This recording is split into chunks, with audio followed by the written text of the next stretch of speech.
David Paglia e Paul Geri, ao tentarem fugir para os Alpes, cada um com seu filho, foram perseguidos pelos soldados em uma ampla campina. Eles os caçavam por diversão, provocando-os com suas espadas e fazendo-os correr até caírem de cansaço. Quando se sentiram bastante exaustos e já não aguentavam continuar correndo e praticando esse bárbaro esporte, os soldados os cortaram em pedaços e deixaram seus corpos mutilados no local. Um jovem de Bobil, chamado Michael Greve, foi preso na cidade de La Torre e levado à ponte, onde foi lançado ao rio. Por ser um exímio nadador, nadou rio abaixo, pensando em fugir, mas os soldados e a turba o seguiram em ambos os lados do rio e continuaram apedrejando-o até que, golpeado em uma das têmporas, ficou atordoado e, consequentemente, afundou e se afogou. David Armand recebeu ordens para deitar a cabeça sobre um bloco, quando um soldado, segurando um grande martelo, esmagou-lhe o cérebro. David Baridona, preso em Vilario, foi levado para La Torre, onde, recusando-se renunciar à sua religião, foi atormentado com fósforos de enxofre amarrado entre os dedos das mãos e dos pés, aos quais atearam fogo. Então teve sua carne arrancada com pinças em brasa, até que expirasse. Giovanni Barolina, junto com sua esposa, foram lançados a um tanque cheio de água parada e obrigados, por meio de forcados e pedras, a mergulhar a cabeça até se afogarem. Vários soldados foram à casa de Joseph Garniero e, antes de entrarem, dispararam contra a janela para sinalizar sua aproximação. Uma bala de mosquete perfurou um dos seios da senhora Garniero, enquanto amamentava uma criança com o outro. Ao dar-se conta das intenções dos soldados, ela implorou que poupassem a vida da criança, o que eles prometeram fazer, e imediatamente enviaram a criança a uma enfermeira católica romana. Então, enforcaram o marido na porta da própria casa. Após dispararem contra a cabeça da esposa, deixaram seu corpo mergulhado no próprio sangue e o marido pendurado na forca. Isaías Mondon, senhor idoso e protestante piedoso, fugiu dos implacáveis perseguidores e escolheu-se na fenda de uma rocha e se escondeu na fenda de uma rocha, onde sofreu as mais terríveis dificuldades, pois foi forçado a deitar-se nu sobre uma pedra, sem nada que o cobrisse em pleno inverno. Alimentava-se das raízes que cavalcava com as próprias mãos, perto de sua miserável habitação. A única forma de obter alguma bebida era colocar um punhado de neve na boca e esperar que derretesse. No entanto, alguns dos desumanos soldados o encontraram e, depois de espancá-lo sem piedade, o levaram à lucerna, espicaçando-o com a ponta de suas espadas. Extremamente enfraquecido por sua condição e exausto devido aos golpes que havia recebido, caiu no meio da estrada. Então, de novo, o espancaram a fim de fazê-lo prosseguir. Então, de joelhos, ele implorou que pusessem um fim em sua miséria e o matassem. Os soldados acabaram por concordar em fazê-lo. Um deles, aproximando-se do pobre senhor, atirou em sua cabeça com uma pistola, dizendo: "Aqui está, herege, seu pedido foi concedido." Mary Rivol, uma valorosa protestante, foi atingida por um tiro nas costas, enquanto caminhava pela rua. Caiu ao ser ferida, mas ao recuperar as forças, ajoelhou-se e, erguendo as mãos ao céu, orou fervorosamente ao Todo-Poderoso, quando vários soldados que estavam por perto desataram a disparar contra ela, de modo que muitos dos tiros a acertaram, pondo fim às suas misérias em um instante. Vários homens, mulheres e crianças se esconderam em uma grande caverna, onde permaneceram por algumas semanas em segurança. Era costume que 2 homens fossem, quando necessário, buscar suprimentos. Até que um dia os homens foram vistos enquanto saíam e a caverna foi descoberta. Pouco depois, uma tropa de católicos romanos apareceu diante dela. Os papistas que se reuniram nessa ocasião eram vizinhos e conhecidos íntimos dos protestantes na caverna. Alguns eram parentes entre si. Os protestantes, portanto, saíram e imploraram que considerassem os laços de hospitalidade e de sangue, por serem velhos conhecidos e vizinhos, e não os matassem. Mas a superstição supera todo o sentimento natural de humanidade, de modo que os papistas, cegos pelo fanatismo, disseram que não podiam demonstrar misericórdia para com os hereges e, portanto, ordenaram que se preparassem para morrer. Ao ouvir isso, e conhecendo a obstinação fatal dos católicos romanos, todos os protestantes caíram prostrados, ergueram as mãos aos céus, elevaram seus corações a Deus e oraram com grande sinceridade e fervor. Em seguida, curvaram-se, colocaram o rosto no chão e esperaram pacientemente seu destino, que logo foi decidido, pois os papistas caíram sobre eles com fúria incessante. E depois de cortá-los em pedaços, deixaram os corpos e membros mutilados na caverna. Giovanni Salvagiotti, ao passar por uma igreja católica romana sem tirar o chapéu em reverência, foi seguido por alguns membros da congregação que se lançaram sobre ele e o mataram. Jacob Barrel e sua esposa foram aprisionados pelo conde de Santo-Secondo, um dos oficiais do duque de Saboia, que os entregou a um soldado, o qual cortou os seios da mulher e o nariz do homem, e depois disparou contra a cabeça de ambos. Antony Guigo, protestante, mas vacilante na fé, foi a Periero com a intenção de renunciar à sua religião e adotar o papado. Comunicou suas intenções a alguns sacerdotes, que muito o elogiaram, e uma data foi marcada para sua retratação pública. Antes que chegasse o dia, Antony se deu conta de sua perfídia, e sua consciência tanto o atormentou dia e noite que decidiu não se retratar, mas fugir. Assim o fez. Contudo, logo perceberam sua ausência e o perseguiram, trazendo-o de volta. As tropas, no caminho, fizeram todo o possível para fazê-lo retomar os planos de retratar-se. Mas, ao perceberem que seus esforços eram ineficazes, espancaram-no violentamente. Quando, então, aproximaram-se de um precipício, o homem aproveitou a oportunidade para pular e morreu despedaçado. Um cavalheiro protestante, detentor de vasta fortuna, em Bobbio, ao ser provocado dia após dia pela insolência de um sacerdote, retrucou com grande severidade. Disse, entre outras coisas, que o Papa era o anticristo, a missa era idolatria, o purgatório era uma farsa e a absolvição era uma trapaça. Para se vingar, o sacerdote contratou 5 rufiões violentos que na mesma noite invadiram a casa do cavalheiro e o atacaram ferozmente. Terrivelmente assustado, o homem caiu de joelhos e implorou misericórdia. Os rufiões, porém, deram cabo de sua vida sem a menor hesitação. Uma narrativa de guerra piemontesa.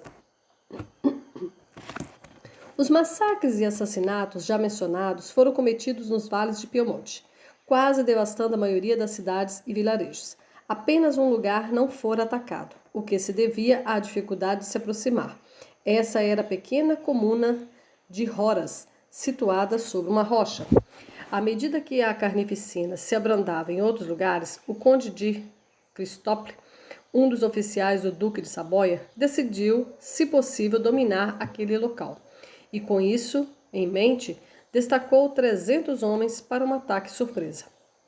Os habitantes de Roras, no entanto, tinham informações sobre a aproximação dessas tropas e o capitão Joshua Gerevel, um corajoso e destemido oficial protestante, apresentou-se para liderar um pequeno regimento de cidadãos e preparou uma emboscada para atacar o inimigo em um pequeno desfiladeiro. Quando as tropas apareceram e entraram no desfiladeiro, o único local pelo qual a cidade poderia ser alcançada, os protestantes os mantiveram sob um fogo inteligente e bem direcionado, mantendo-se ainda escondidos atrás dos arbustos, longe da vista do inimigo. Um grande número de soldados foi morto e o restante permaneceu sob fogo contínuo, não vendo ninguém a quem pudesse contra-atacar, acharam por bem recuar. Os membros da pequena comunidade enviaram um memorando ao Marquês de Pianessa, um dos oficiais gerais do Duque, declarando: lamentamos em qualquer situação encontrarmos-nos na necessidade de portar armas, mas a abordagem secreta de um regimento de tropas, sem qualquer motivo ou qualquer aviso prévio, nos informando o objetivo de sua vinda, alarmou-nos grandemente. Como é nosso costume nunca permitir que nenhum militar entre em nossa pequena comunidade, repelimos força pela força, e o faremos de novo, se necessário for. Mas em todos os outros aspectos, somos súditos obedientes, favoráveis e leais ao nosso soberano, o Duque de Saboia. O Marquês de Pianesa, para ter mais chances de iludir e surpreender os protestantes de Horas, enviou-lhes uma resposta: estou perfeitamente satisfeito com o vosso comportamento, pois fizeram bem e até prestaram um serviço a seu país, pois os homens que tentaram passar pelo desfiladeiro não eram tropas minhas, ou por mim enviadas, mas um terrível bando de ladrões, que durante algum tempo infestaram essas regiões e foram um terror para o país vizinho. Para dar mais substância à sua traição, ainda publicou uma proclamação ambígua, aparentemente favorável aos habitantes. No entanto, apenas um dia após essa proclamação plausível e conduta capciosa, o Marquês enviou 500 homens para tomarem Horas, enquanto o povo, como ele pensava, era embalado em perfeita segurança por seu comportamento ilusório. O capitão Genevel, no entanto, não seria enganado com tanta facilidade. Portanto, preparou uma emboscada para esse regimento, como havia feito para o primeiro, e os obrigou a recuarem com perdas consideráveis. Embora tenha sido frustrado nessas duas tentativas, o Marquês de Pianesa determinou uma terceira, que deveria ser ainda mais formidável.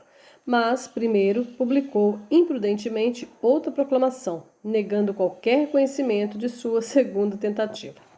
Logo depois, 700 excelentes soldados foram enviados à campanha e, apesar do fogo dos protestantes, forçaram a passagem pelo desfiladeiro, entraram em Horas e começaram a assassinar todos que cruzavam seu caminho, sem distinção de idade ou sexo.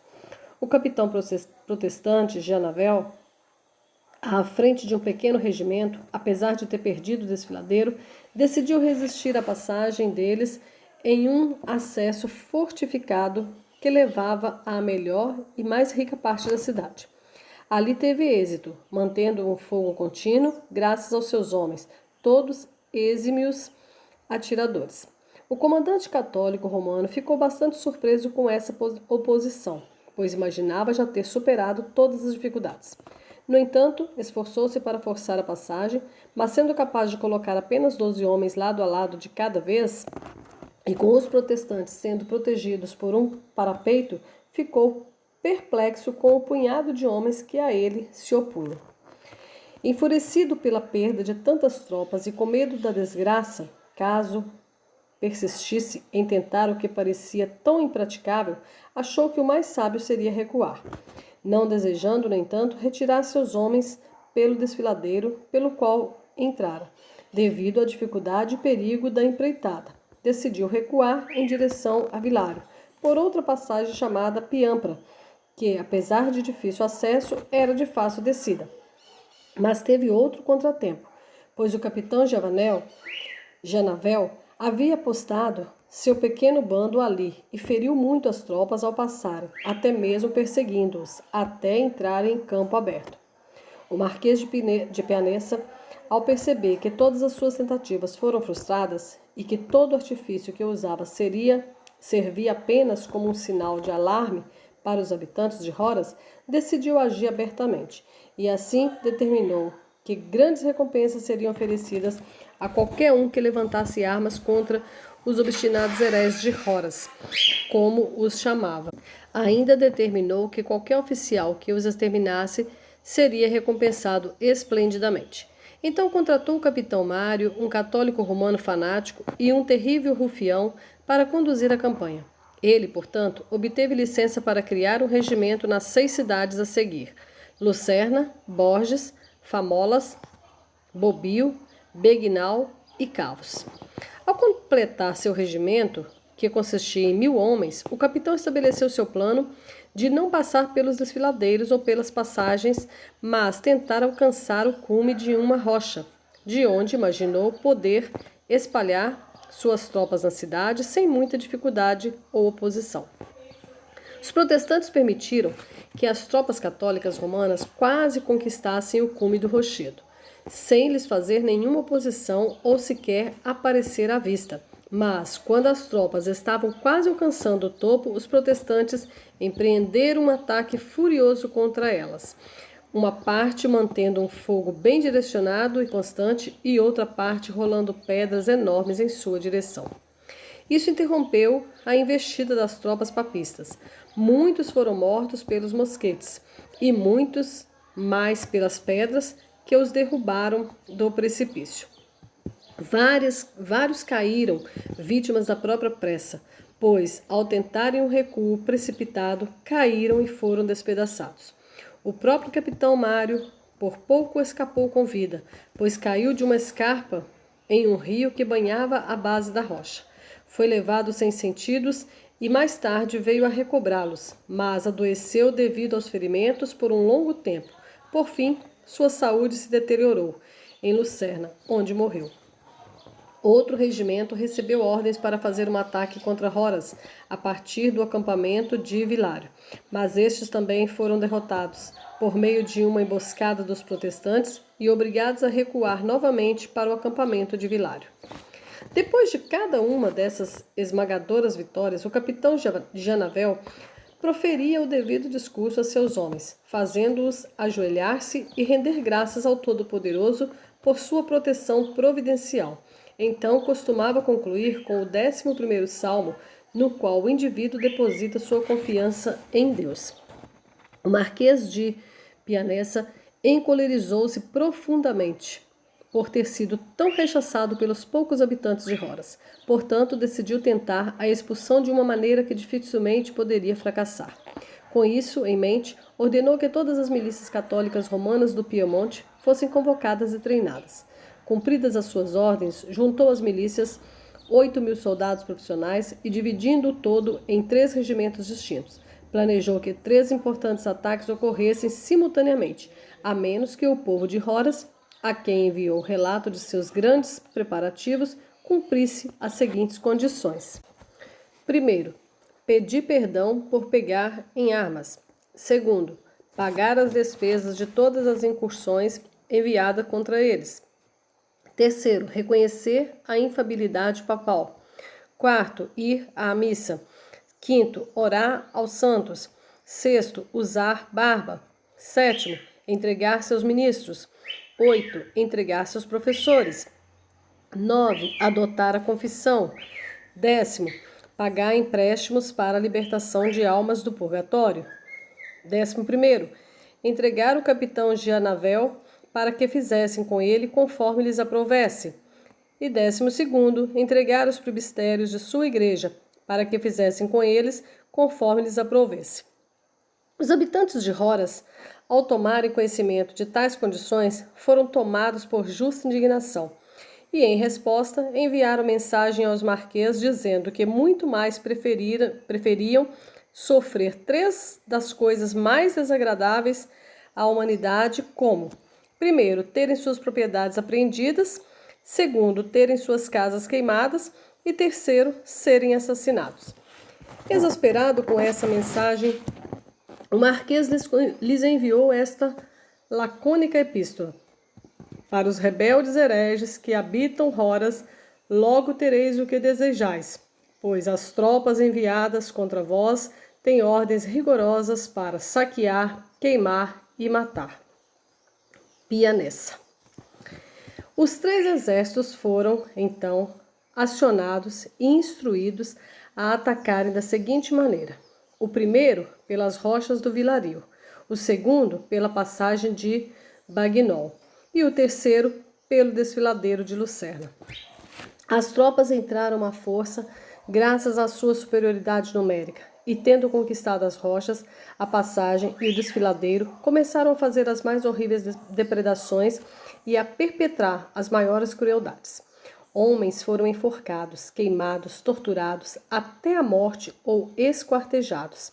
Mulheres foram rasgadas, crucificadas, afogadas ou atiradas de precipícios. E crianças foram atacadas por lanças, cortadas em pedaços, tiveram a garganta cortada ou o cérebro esmagado. 126 morreram dessa maneira, no dia em que conquistaram a cidade. Segundo as ordens do Marquês de Pianessa, também saquearam as propriedades e queimaram as casas dos habitantes. Vários protestantes, no entanto, escaparam, sob a liderança do capitão Janavel, cuja esposa e filhos infelizmente foram feitos prisioneiros e enviados sob forte guarda para Turim. O Marquês de Pianessa escreveu uma carta para o capitão Janavel e libertou um prisioneiro protestante para que pudesse entregá-la. A carta dizia que se o capitão adotasse a religião católica romana, seria indenizado por todas as suas perdas desde o início da guerra. Sua esposa e filhos seriam de imediato libertos e ele próprio seria honrosamente promovido no exército do Duque de Saboia. Mas, caso se recusasse, sua esposa e filhos seriam mortos e uma recompensa tão generosa seria dada a quem o trouxesse, vivo ou morto, que até alguns de seus amigos, em que mais confiasse, seriam tentados a traí-lo pela enormidade da soma. A essa epístola, o corajoso Janavel enviou a seguinte resposta: Meu senhor Marquês, não há tormento tão grande ou morte tão cruel quanto abjurar minha religião. Assim, vossas promessas são ineficazes e as ameaças apenas me fortalecem minha fé. A respeito de minha esposa e filhos, meu senhor, nada pode me afligir mais do que pensar em seu confinamento, ou ser mais terrível à minha imaginação do que concebê-los sofrendo uma morte violenta e cruel. Sinto profundamente toda a ternura de marido e pai. Meu coração está repleto de compaixão. Sofreria qualquer tormento para resgatá-los do perigo e morreria para preservá-los. Mas, tendo dito isso, Senhor, garanto-vos que suas vidas não custarão minha salvação. Vós os tende em vosso poder, é verdade, mas meu consolo é que vosso poder é apenas uma autoridade temporária sobre seus corpos. Podeis destruir a parte mortal, mas suas almas imortais estão fora de vosso alcance e viverão para prestar testemunho contra vós por vossas crueldades na outra vida. Portanto, eu os confio e a mim mesmo, a Deus, e oro para que vosso coração seja redimido. Josuá, Janavel. Esse bravo oficial protestante, após escrever a carta acima, retirou-se para os Alpes, junto a seus seguidores, e após um grande número de outros protestantes fugitivos se juntaram a ele. Fizeram contínuas incursões contra seus inimigos. Um dia, após deparar com um regimento de tropas papistas perto de Babiana, embora em número inferior, atacou-os com grande ferocidade e fez com que debandassem, sem perder um único homem sequer, embora ele próprio tenha sido atingido na perna durante o combate, por um soldado que se escondera atrás de uma árvore. Mas Janavel, percebendo a origem do disparo, apontou a arma para o local e liquidou a pessoa que o havia ferido. O capitão Janavel, ao ouvir que um certo capitão chamado Jarrier havia reunido um considerável corpo de protestantes, escreveu a ele uma carta, propondo uma junção de suas forças. O capitão Jarrier imediatamente concordou com a proposta e marchou diretamente para encontrar Janavel. Com a junção de forças concluída, planejaram atacar uma cidade, habitada por católicos romanos, chamada Garcigliana. O ataque foi executado com muita coragem, mas quando, na última hora, um reforço de cavalaria e infantaria, do qual os protestantes nada sabiam, adentrou a cidade, foram repelidos. Contudo, fizeram uma retirada magistral e perderam apenas um homem na ação. O ataque seguinte das forças protestantes foi contra Santo II. Atacaram com grande vigor, mas encontraram uma forte resistência das tropas católicas romanas, que fortificaram as ruas e se entrincheiraram nas casas, de onde derramaram balas de mosquete em números prodigiosos. Os protestantes, no entanto, avançaram, cobertos sob um grande número de tábuas, que alguns seguravam sobre suas cabeças, para protegê-los dos tiros do inimigo nas casas, enquanto outros mantinham um fogo bem direcionado, de modo que as casas e os entrincheiramentos logo foram arrombados e a cidade tomada. Na cidade encontraram uma quantidade prodigiosa de saques, que haviam sido tomados dos protestantes em diferentes momentos e lugares, e que foram acumulados em armazéns, igrejas, habitações, etc. Logo, foram removidos para um local seguro, para serem distribuídos com a maior isonomia possível entre os necessitados. Esse ataque bem-sucedido foi feito com tanta habilidade e coragem que custou muito pouco à parte vencedora, com apenas 17 mortos e 26 feridos entre os protestantes, enquanto os papistas sofreram uma perda de nada menos que 450 mortos e 511 feridos. 5 oficiais protestantes, Janavel, Jarrier, Laurentio, Genolete e Benete, engendraram um plano para surpreender Biqueras. Para esse fim, marcharam liderando seus 5 respectivos regimentos, e, de acordo com o plano, deveriam fazer o ataque ao mesmo tempo. Os capitães Jarrier e Laurentio passaram por 2 desfiladeiros na floresta e chegaram ao local em segurança, ocultos, mas os outros 3 regimentos marcharam através de campo aberto e, consequentemente, ficaram mais expostos a ataques. Quando os católicos romanos soaram o alarme, um grande número de tropas foi enviado para socorrer Biqueras, vindas de Cavors, Bibiana, Feline, Campiglione e alguns outros lugares vizinhos. Ao se unirem, decidiram atacar os 3 grupos de protestantes que marchavam através do campo aberto. Os oficiais protestantes, percebendo a intenção do inimigo, não muito distante um do outro, uniram forças com grande presteza e se dispuseram em formação de batalha. Enquanto isso, os capitães Jarrier e Laurentio haviam assaltado a cidade de Biqueras e queimado todas as dependências externas para fazer suas incursões com maior facilidade. Contudo, não sendo apoiados como esperavam pelos outros 3 capitães protestantes, enviaram um mensageiro em um cavalo veloz em direção ao campo aberto para saber o motivo. O mensageiro logo retornou e informou que os 3 capitães protestantes não poderiam apoiar seus procedimentos, pois eles próprios foram atacados por uma força muito superior na planície e mal podiam suportar o desigual conflito. Os capitães Jarrier e Laurentio, ao tomarem conhecimento disso, decidiram interromper o ataque a Biqueras e prosseguir, com a maior rapidez possível, em socorro de seus amigos na planície.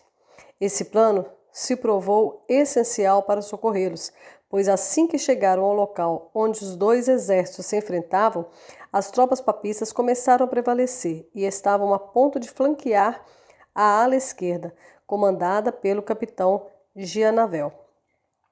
A chegada dessas tropas virou o jogo em favor dos protestantes e as forças papistas, embora lutassem com a mais obstinada intrepidez, foram totalmente derrotadas.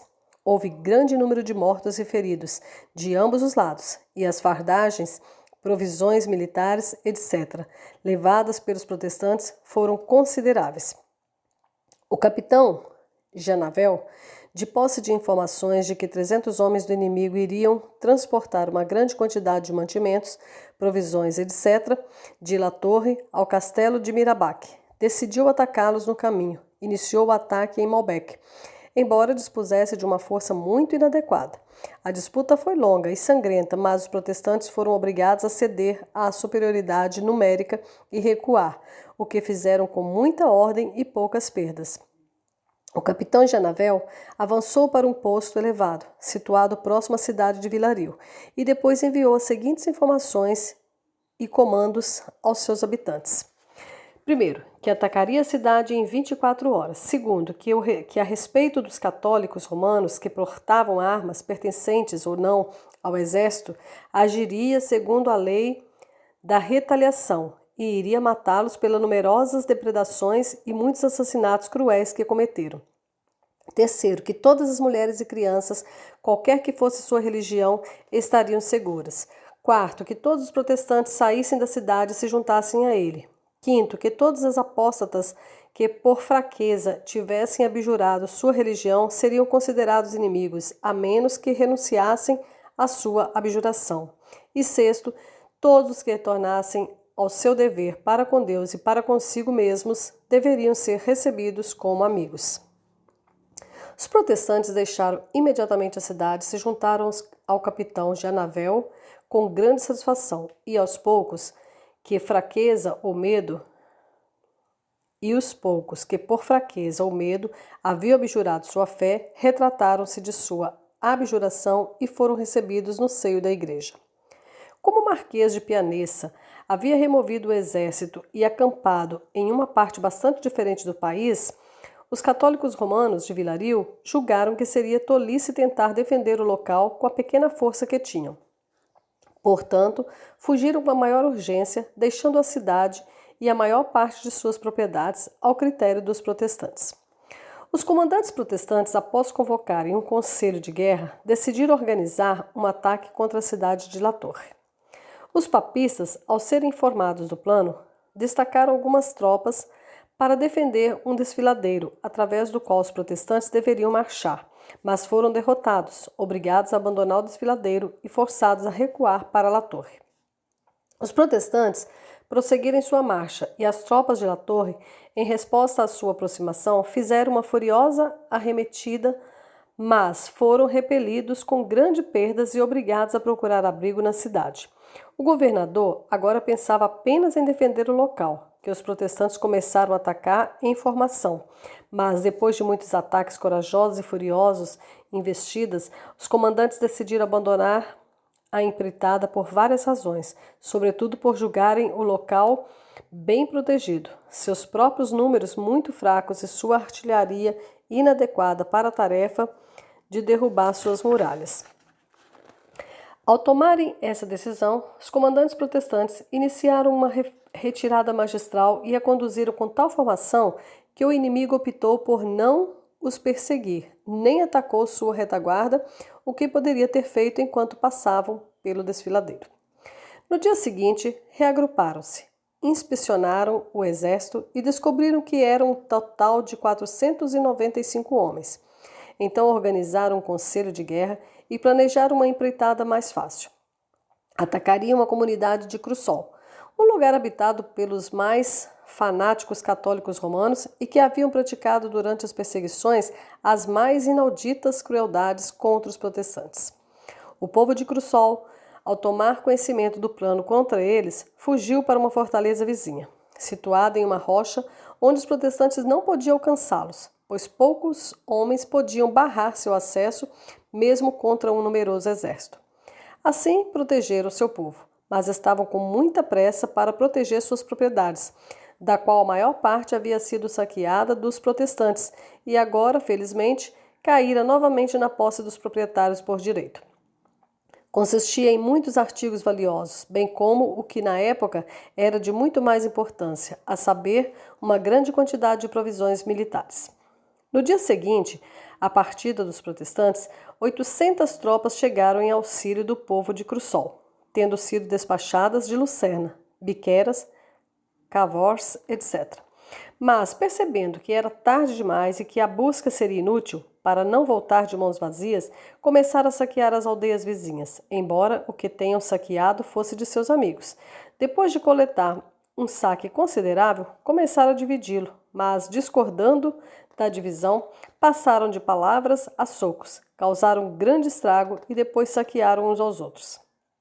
No mesmo dia em que os protestantes foram tão bem-sucedidos em Crussol, alguns papistas marcharam com o intuito de saquear e queimar a pequena vila protestante de Rocapiata, mas no caminho se encontraram com as forças protestantes pertencentes aos capitães Jarrier e Laurentio, que estavam postados na colina de Angrocine. O embate que se seguiu foi banal, pois os católicos romanos, ao primeiro ataque, recuaram em grande desordem e foram perseguidos com muitas perdas. Depois que a perseguição terminou, algumas das tropas papistas, dispersadas, encontraram um pobre camponês protestante, amarraram uma corda ao redor de sua boca e a esticaram até que seu crânio fosse completamente esmagado. O capitão Janavel e o capitão Jarrier organizaram um plano para atacar Lucerna. Mas, como o capitão Jarrier não conseguiu reunir suas forças a tempo, o capitão Janavel decidiu executar o plano sozinho. Dirigiu-se, portanto, em marcha forçada ao local durante toda a noite e estava perto de chegar ao amanhecer. Cuidou primeiramente de cortar os canos que levavam água para a cidade e depois quebrar a ponte, a única pela qual as provisões do país poderiam entrar. Então, atacou o local e logo se apoderou de 2 dos pontos avançados, mas, ao descobrir que não poderia tomar o local, prudentemente recuou com pouquíssimas perdas, culpando o capitão Jarrier pelo grande fracasso da empreitada.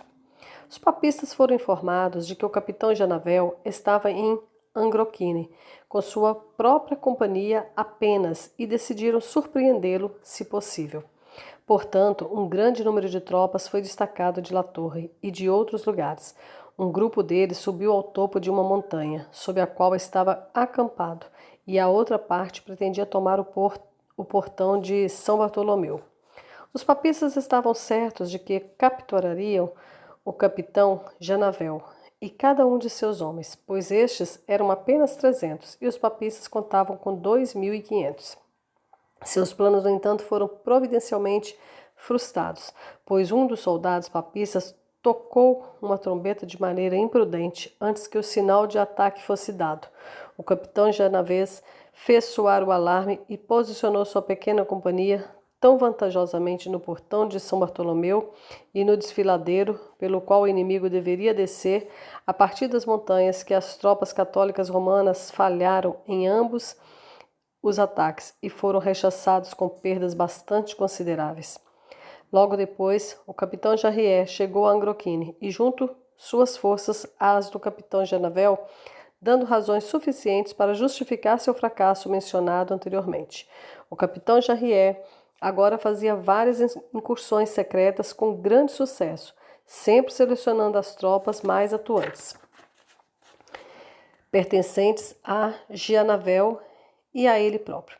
Um dia, quando liberava 44 homens em uma expedição, ao entrar em uma planície perto de Ossac, foi de repente cercado por uma grande cavalaria. O capitão Jarrier e seus homens lutaram desesperadamente, embora oprimidos pelas condições adversas, e mataram o comandante em chefe, 3 capitães e 57 soldados do inimigo.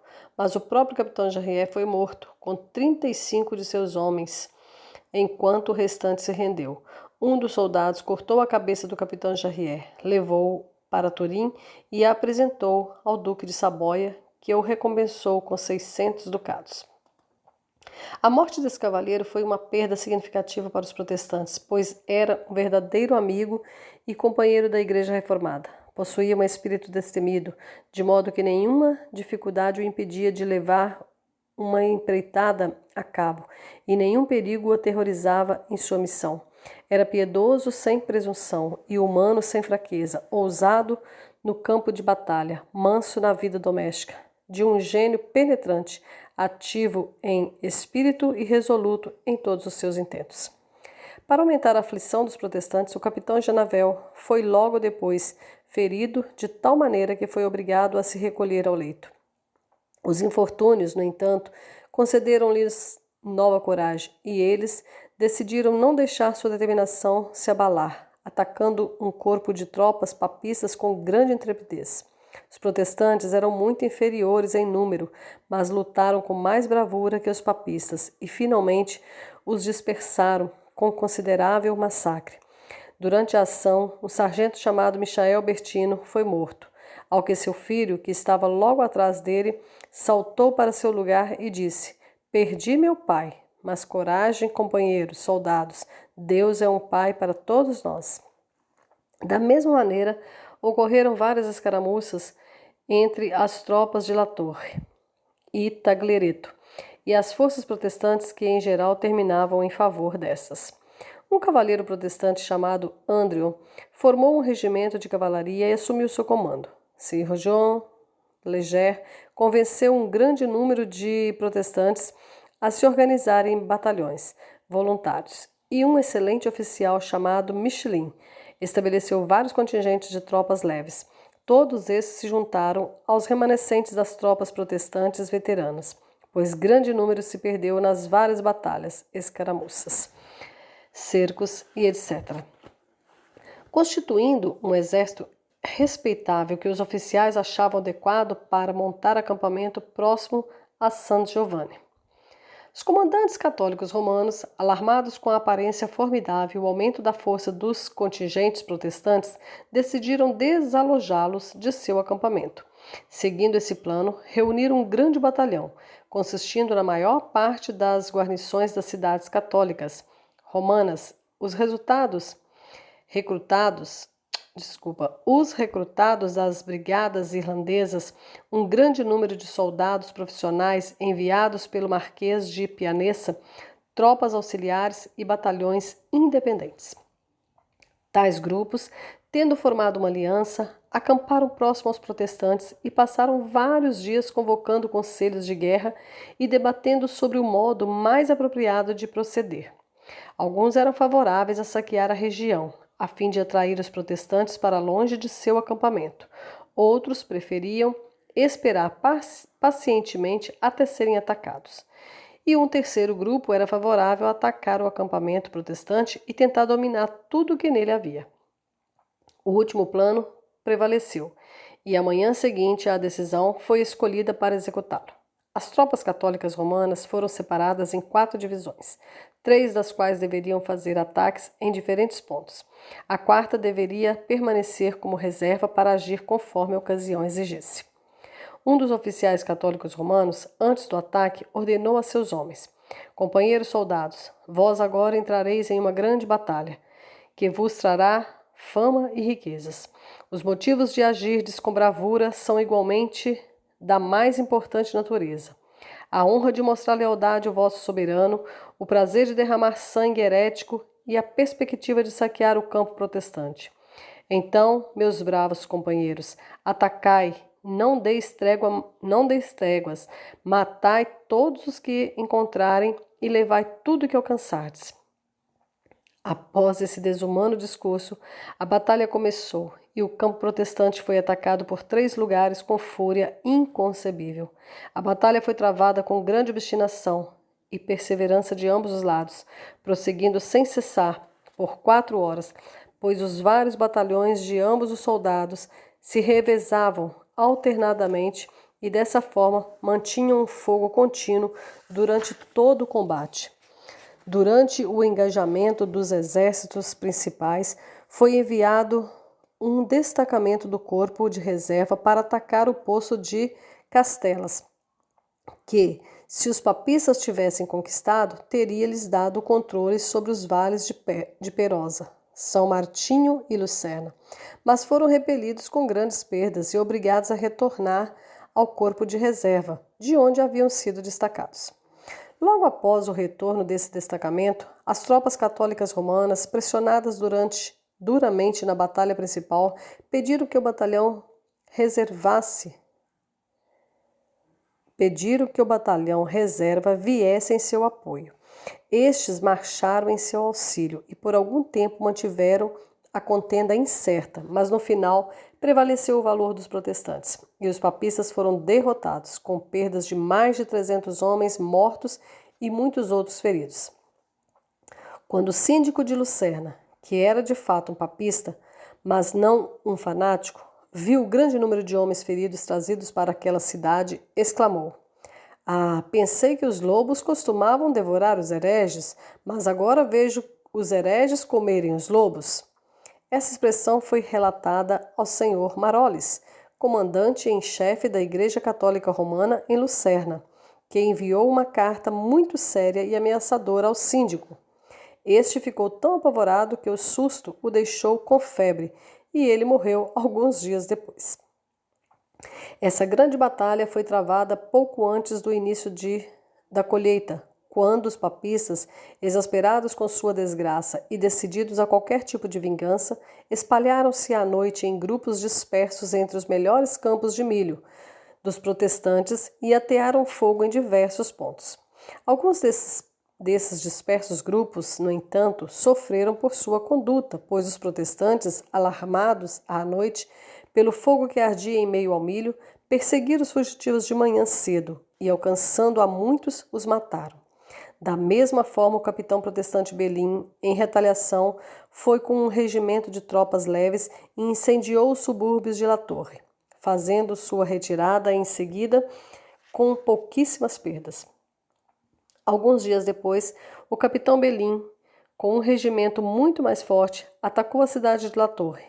E ao fazerem uma abertura em uma parede do convento, seus homens entraram, dirigindo-se para a cidadela e queimando tanto a cidade como o convento. Depois de terem feito isso, bateram em retirada ordenadamente, pois não podiam capturar a cidadela por falta de artilharia. Um relato das perseguições de Miguel de Molinos, um nativo da Espanha. Miguel de Molinos, um espanhol de linhagem rica e honrada, foi ordenado sacerdote quando jovem, mas não aceitou usar de qualquer privilégio na igreja. Possuía grandiosas habilidades naturais que dedicou ao serviço de seus semelhantes, sem nunca ter em vista o próprio emolumento. Seu procedimento era piedoso e constante. Jamais exerceu as austeridades comuns entre as ordens religiosas da Igreja Romana. Possuía uma mentalidade contemplativa, por isso seguiu a trilha dos teólogos místicos e, tendo adquirido excelente reputação na Espanha, desejoso de propagar seu sublime modo de devoção, deixou seu próprio país e se estabeleceu em Roma. Ali, logo se conectou com alguns dos mais ilustres dentre os literatos, os quais aprovaram tanto suas máximas religiosas que concordaram em ajudá-lo a propagá-las. Em pouco tempo, obteve muitos seguidores, que, devido ao sublime modo de ser de sua religião, foram distinguidos pelo nome de quietistas.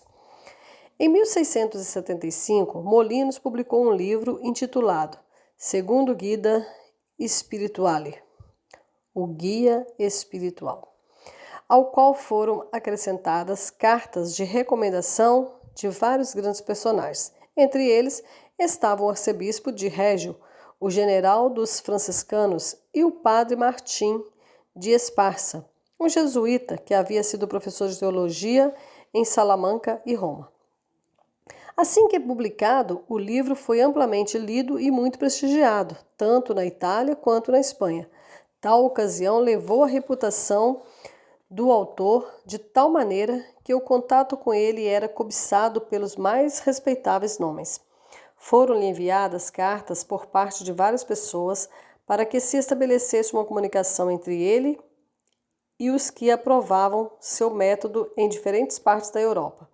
Alguns sacerdotes seculares, tanto em Roma como em Nápoles, declararam-se abertamente a favor de suas ideias e o consultavam, como uma espécie de oráculo, em muitas ocasiões. Mas aqueles que se apegaram a ele com maior sinceridade foram alguns dos pais da oratória, em particular 3 dos mais eminentes, a saber, Calorede, Cícere e Petrucci. Muitos dos cardeais também buscavam conhecê-lo e se sentiam contentes quando incluídos entre seus amigos. O mais distinto deles foi o cardeal d'Estrées, um homem de grande erudição, o qual aprovou tão fortemente as máximas de Molinos que estabeleceu uma estreita ligação com ele. Conversavam todos os dias e, apesar da desconfiança natural que um espanhol tem de um francês, Molinos, que era sincero em seus princípios, manteve a mente aberta, sem reservas para o cardeal. Assim estabeleceu-se uma relação entre Molinos e algumas personalidades distintas na França. Enquanto Molinos trabalhava para propagar seu método religioso, o padre Petrucci escreveu vários tratados relativos a uma vida contemplativa. Contudo, não só ministrou neles uma série de regras para as devoções da Igreja Romana, como mitigou a censura em que poderia ter incorrido. Foram escritos principalmente para o uso das freiras e, portanto, os tratados foram enunciados em um estilo fácil e familiar. Molinos adquirira tamanha reputação que os jesuítas e dominicanos começaram a ficar bastante alarmados e decidiram interromper o progresso de seu método. Para tal, era necessário condenar o autor, como a heresia é a acusação que causa a impressão mais forte em Roma. Molinos e seus seguidores foram considerados hereges. Alguns dos jesuítas também escreveram livros contra Molinos e seu método. Entretanto, todos eles foram respondidos com sagacidade por Molinos. Essas disputas causaram tanta perturbação em Roma que o caso chegou ao conhecimento da Inquisição. Molinos e seu livro, bem como o padre Petrucci, com seus tratados e cartas, foram submetidos a um exame severo cujos acusadores eram os jesuítas.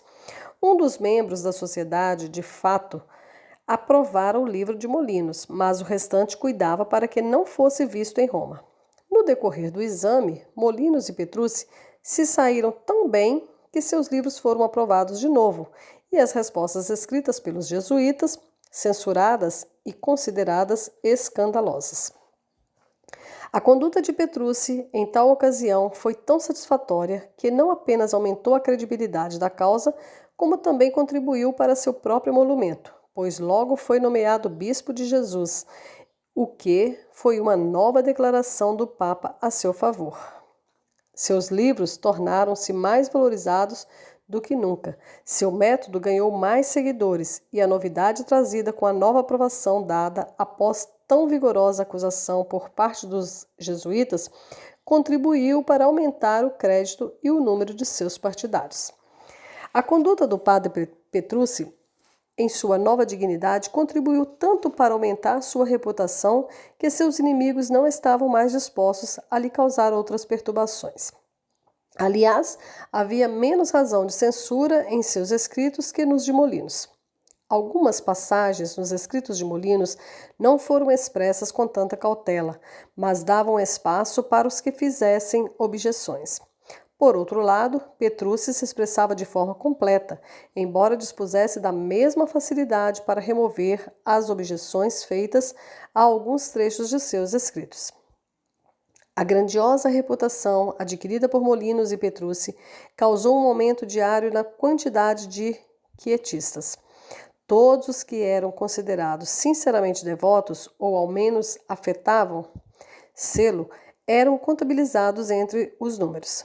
Notava-se que essas pessoas se tornaram mais rigorosas em sua vida e devoção mental, no entanto, pareciam ter menos zelo em sua conduta quanto a todas as cerimônias da igreja.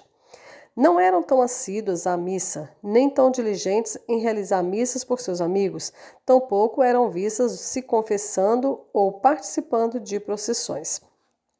Embora a nova aprovação dada pela Inquisição ao livro de Molinos tenha detido o procedimento de seus inimigos, eles ainda se opunham fortemente a ele em seus corações e se mantinham determinados a, se possível, arruiná-los. Insinuavam que os seus desígnios eram ruins e que ele era, em seu coração, um inimigo da religião cristã, que, sob o pretexto de elevar os homens a uma sublime espécie de devoção, pretendia apagar de suas mentes o sentido dos mistérios do cristianismo. Além disso, diziam que, por ser espanhol, descendia de uma raça judaica ou maometana e poderia carregar em seu sangue ou em sua primeira educação algumas sementes daquelas religiões, que poderia haver cultivado com a mesma arte, semblante e zelo. Essa última calúnia ganhou pouco crédito em Roma, embora se diga que uma ordem foi enviada para que examinassem os registros do local onde Molinos havia sido batizado. Molinos, que se viu intensamente atacado e cercado pelas mais implacável malícia, tomou todas as precauções necessárias para impedir que essas acusações lhes fossem creditadas. Escreveu um tratado, intitulado Comunhão Frequente e Diária, que também foi aprovado por alguns dos mais instruídos do clero romano. Tal texto foi impresso com seu guia espiritual no ano de 1675 e no prefácio ele declarou que não havia escrito com nenhum objetivo de se envolver em questões de controvérsia, mas que ele nascera pelas solicitações sinceras de muitas pessoas piedosas. Os jesuítas, fracassando em suas tentativas de esmagar o poder de Molinos em Roma, apelaram à corte da França, onde em pouco tempo conseguiram que uma ordem fosse enviada ao cardeal d'Estrées, ordenando que esse processasse Molinos com todo o rigor possível. O cardeal, embora fortemente ligado a Molinos, decidiu sacrificar tudo o que há de mais sagrado em uma amizade para cumprir a vontade de seu mestre.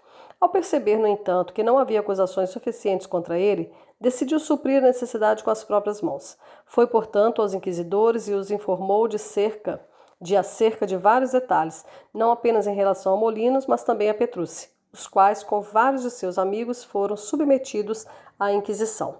Quando apresentado aos inquisidores, no começo de 1684, Petrucci respondeu às perguntas que lhe foram dirigidas com tanto discernimento e disposição que logo foi dispensado. E embora o exame de Molinos tenha sido muito mais longo, era de esperar que fosse igualmente dispensado. Contudo, não foi assim que aconteceu. Embora os inquisidores não tivessem nenhuma acusação justa contra ele, esforçaram-se ao máximo para considerá-lo culpado de heresia. Primeiro contestaram que mantivesse correspondência em diferentes partes da Europa, mas disso foi absolvido, pois o assunto dessa correspondência não constituía crime. Então voltaram sua atenção para alguns documentos suspeitos encontrados em seus aposentos. Todavia, Molinos explicou tão claramente o que eram que nada poderia ser feito por causa deles que o prejudicasse. Por fim, o cardeal d'Estrées, depois de apresentar a ordem enviada pelo rei da França para processar Molinos, disse que tinha contra ele mais provas do que o necessário para convencê-los de que era culpado de heresia. Para fazê-lo, perverteu o significado de algumas passagens nos livros e jornais de Molinos e relatou muitas circunstâncias falsas e agravantes em relação ao prisioneiro. Reconheceu que havia vivido com ele sob a aparência de amizade, mas que o havia feito apenas para descobrir seus princípios e intenções. Disse que o considerava de natureza má e que provavelmente resultariam em consequências perigosas. Contudo, a fim de fazer uma apuração completa, consentiu em várias coisas que em seu coração detestava e que por esses meios descobriu os segredos de Molinos, mas decidiu não lhes dar atenção até que uma oportunidade adequada se apresentasse, para que pudesse esmagar a ele e a seus seguidores. Em consequência das evidências de Estrés, Molinos foi confinado pela Inquisição e assim permaneceu por algum tempo, período em que tudo ficou quieto e seus seguidores continuaram a seguir seu método sem interrupção alguma, até que de repente os jesuítas decidiram extirpá-los e a tempestade eclodiu com a mais inveterada veemência. O conde Vespiniani e sua esposa, bem como Dom Paulo Roche, confessor do príncipe Borghese, a parte de sua família, com vários outros, um total de 70 pessoas, foram submetidos à Inquisição, entre os quais muitos eram altamente estimados por sua erudição e piedade. A acusação lançada contra o clero foi a negligência em recitar o breviário. Os outros foram acusados de irem à comunhão sem antes observarem a confissão. Em suma, dizia-se que negligenciavam todas as partes externas da religião e se entregavam inteiramente ao isolamento e à oração íntima. A condessa Vespiniani se manifestou de maneira muito particular em seu exame perante os inquisidores. Disse que nunca havia revelado seu método de devoção a nenhum mortal, além de seu confessor, e que era impossível que soubessem disso, sem que este revelasse o segredo, que, portanto, era hora de abandonar a confissão, uma vez que os padres faziam uso dela para descobrir os pensamentos mais secretos que lhes eram confiados, e que, no futuro, confessaria apenas a Deus. A partir desse discurso espirituoso e do grande tumulto causado pela situação da condessa, os inquisidores acharam prudente dispensar a ela e ao marido para que o povo não se irritasse e sua fala não diminuísse a credibilidade da confissão. Foram, portanto, ambos dispensados, mas obrigados a comparecer sempre que chamados. Além dos já mencionados, mais de 200 pessoas foram submetidas à Inquisição no período de um mês. Tal era a persistência dos jesuítas contra os quietistas. E esse método que havia passado pela Itália como o mais elevado método de devoção que um mortal pudesse almejar, era considerado herético, e os principais promotores deles estavam confinados a uma miserável masmorra. Ansiosos por extirpar o quietismo, os inquisidores enviaram uma carta circular ao cardeal Cibo, ministro-chefe, para divulgá-la pela Itália.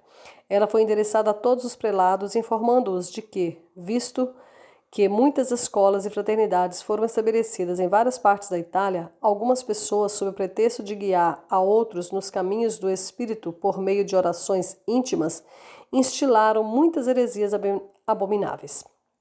Portanto, foi expressa uma ordem para dissolver todas essas sociedades e obrigar o guia espiritual a seguir os caminhos convencionais, zelando especialmente para que nenhum desses tipos chegasse a cuidar da direção dos conventos.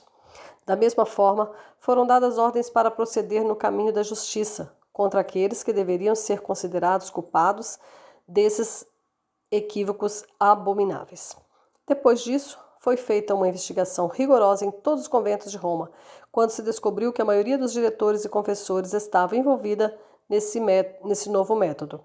Verificou-se que os carmelitas, as freiras da Conceição e as de vários outros conventos entregavam-se totalmente à oração e à contemplação, e que, em vez de dedicarem aos seus terços e a outras devoções aos santos ou imagens, passavam longos períodos em isolamento, a miúde aplicando-se ao exercício da oração silenciosa.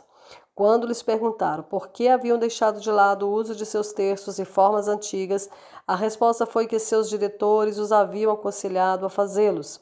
Dadas essas informações, a Inquisição enviaram ordens para que todos os livros escritos na mesma linha de pensamento de Molinos e Petrucci fossem retirados deles e que fossem obrigados a retornar à sua forma original de devoção. A carta circular enviada ao cardeal Cibo surtiu pouco efeito, pois a maioria dos bispos italianos estava inclinada ao método de Molinos. Pretendia-se que isso, assim como todas as outras ordens dos inquisidores, fosse mantido em segredo, mas apesar de todos os cuidados, cópias foram impressas e espalhadas na maioria das principais cidades da Itália. Isso causou grande inquietação aos inquisidores, que usavam todos os métodos possíveis para ocultar seus procedimentos de conhecimento do mundo. Culparam o cardeal e o acusaram de ser o acusador do tumulto, mas ele devolveu a acusação e seu secretário culpou a ambos. Durante essas transações, Molino sofreu grandes injúrias dos oficiais de Inquisição. O único conforto que recebia era ser, às vezes, visitado pelo padre Petrucci. Embora tenha tido a mais alta reputação em Roma por alguns anos, ele se tornara tão desprezado quanto fora antes admirado, sendo considerado um dos piores hereges.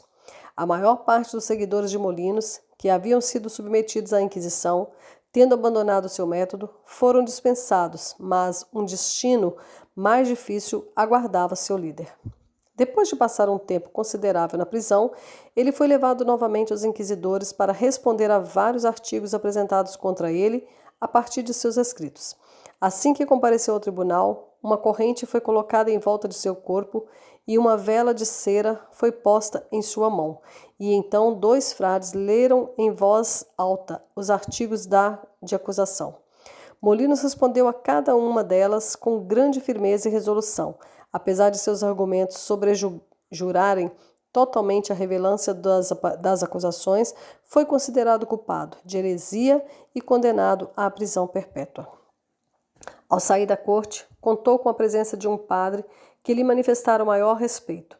Chegando à prisão, entrou na cela destinada ao seu confinamento com grande tranquilidade. Ao despedir-se do padre, disse-lhe: "Adeus, padre. Nos encontraremos novamente no dia do julgamento.